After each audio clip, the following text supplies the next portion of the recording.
Ngayong araw ng kapistahan ni San Lorenzo Ruiz, bibigyan pugay po sa University of Santo Tomas ang kanyang naging buhay at pagkamartir. Gayon din po ng malapit na maging ikalawang Pilipinong santo na si Blessed Pedro Calungsod. Mula sa UST sa Maynila, may ulat on the spot si JP Soriano. JP? Pia, tama, handa na nga ang UST para sa gagawin na ng pagpupugay kay San Lorenzo Ruiz na ipinagdiriwang ang kanyang pista ngayong araw, Pia, at kay Blessed Pedro Calungsod ang susunod na magiging Pilipinong santo.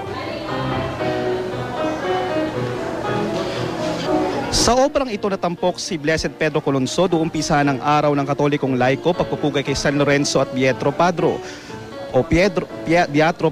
Ang mga paintings na ito, Pia, na gawa ng mga Angono artist ay bubuksan mamayang hapon para masilayan ang mga iba't ibang imahe ni Blessed Pedro Calungsod na naganap na magiging santo sa October 21.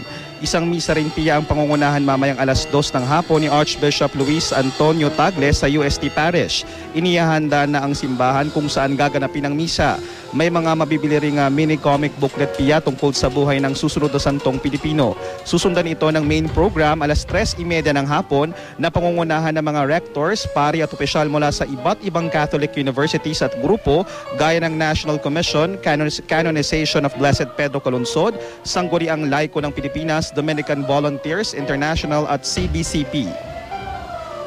Si Blessed Pedro Calungsod ay ang pangalawang santo nating mga Filipino, and he brings blessings to all of us. And it is said that he is a catechist. He can also be considered like a migrant worker or an OFW kasi di ba pumunta siya sa Guam. And then catechist, an OFW, a missionary, no? And he is also an inspiration for young people. At Pia, dito nga sa theater ng UST ay patuloy ang pag-ensayo ng mga magpa-perform dahil isang musical para kay Pedro Calungsod ang gagawin ng mga tiga-UST mamaya na pinamagatang Scenes from a Martyrdom. At yan muna ang latest mula rito sa UST. Balik sa iyo, Pia.